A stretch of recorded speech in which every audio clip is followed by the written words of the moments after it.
Hello दोस्तों, welcome to profit Pal.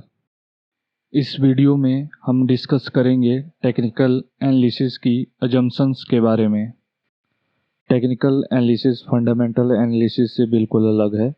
Technical analysis में इस बात से कोई फ़र्क नहीं पड़ता कि स्टॉक ओवर वैल्यूड है या अंडर वैल्यूड।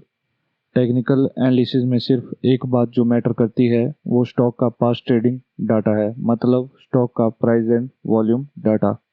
एक टेक्निकल एनालिस्ट का काम इस पास्ट ट्रेडिंग डाटा से इंफॉर्मेशन लेना और फ्यूचर स्टॉक प्राइस फॉरकास्ट करने की ट्राई करना होता है। टेक्निकल एनालिसिस कुछ की अजम्पशंस के ऊपर बेस्ड है।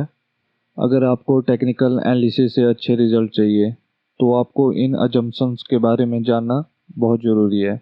सबसे पहला अजम्पशन, मार्केट डिस्काउंट एवरीथिंग, हमें बताता है कि सभी known and unknown information latest stock price में रिफ्लेक्ट करती है।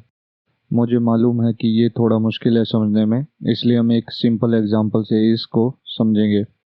मान लेते हैं कि आईटीसी अपने फोर्थ क्वार्टर का रिजल्ट 21 जून 2021 को अनाउंस करने जा रही है।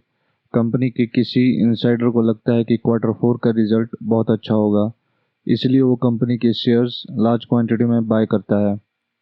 वो इस पूरी प्रोसेस को ध्यान से और सीक्रेटली करता है, लेकिन उसके इस एक्शन से स्टॉक प्राइस रिएक्ट करते हैं। इस प्राइस रिएक्ट की इंफॉर्मेशन पर एक टेक्निकल एनालिस्ट अपना ट्रेड सेटअप करता है। The how is more important then why, technical analysis का सेकंड अजम्पशन है। ये अजम्पशन हमें बताता है कि टेक्निकल एनालिसिस में ये जानना जरूरी नहीं है कि किसी कंपनी के स्टॉक प्राइस किसी न्यूज़ से क्यों बढ़ रहा है या घट रहा है, बल्कि हमारे ये जानना ज़्यादा ज़रूरी है कि स्टॉक प्राइस न्यूज़ पे कैसे रिएक्ट कर रहा है और कितने पॉइंट से बढ़ रहा है या फिर घट रहा है। अगर हम अपने पिछले एग्जाम्पल को कंटिन्यू करें तो एक टेक्निकल एनालिस्ट इस बात में बिल्कुल इंटरेस्टेड नहीं होगा कि कंपनी के इनसाइडर ने इतनी लार्ज क्वांटिटी में शेयर क्यों बाय किए, जब तक उसे ये पता होगा कि इनसाइडर के शेयर बाय करने की वजह से स्टॉक प्राइस कैसे रिएक्ट किया है। Price move in trend, technical analysis का थर्ड एजम्पशन है। टेक्निकल एनालिसिस में मेनली 3 टाइप के ट्रेंड है, up trend, down trend and sideways.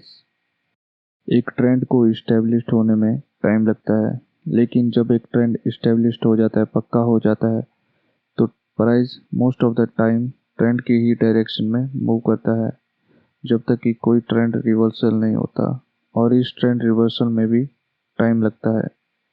Fourth सबसे important technical assumption, history tend to repeat itself, हमें बताता है कि जो प्राइस ट्रेंड है वो बार बार रिपीट होते हैं। ऐसा इसलिए होता है क्योंकि जो मार्केट पार्टिसिपेंट्स हैं, मतलब मेरे और आप जैसे इन्वेस्टर और ट्रेडर, वो हमेशा एक जैसे रिएक्ट करते हैं जब स्टॉक प्राइस किसी सर्टेन डायरेक्शन में मूव करता है। फॉर एग्जांपल, जब मार्केट अप ट्रेंड में होती है हम लालची हो जाते हैं और शेयर्स को बहुत ज़्यादा हाई वैल्यूएशन में खरीदते हैं और मार्केट को और ऊपर ले जाते हैं, और जब मार्केट डाउन ट्रेंड में होती है हम अपने शेयर्स को बेचना शुरू कर देते हैं, चाहे हमें हमारे शेयर्स का कितना ही बेकार प्राइस क्यों ना मिले। इसी ह्यूमन नेचर, लालच और डर की वजह से प्राइस की जो हिस्ट्री है वो बार बार रिपीट होती है। तो मित्रों, यही थे टेक्निकल एनालिसिस के 4 अजम्पशंस। अगले वीडियो में हम बात करेंगे टेक्निकल एनालिसिस की कुछ एडवांटेजेस और डिसएडवांटेजेस के बारे में। दोस्तों, आज की वीडियो में इतना ही। अगर आपको वीडियो पसंद आया तो वीडियो को लाइक जरूर कीजिएगा, और हमसे अगर कोई गलती या अगर आपका कोई डाउट है वीडियो रिलेटेड तो कमेंट करके जरूर पूछिएगा, और चैनल को सब्सक्राइब भी कर दीजिएगा। धन्यवाद।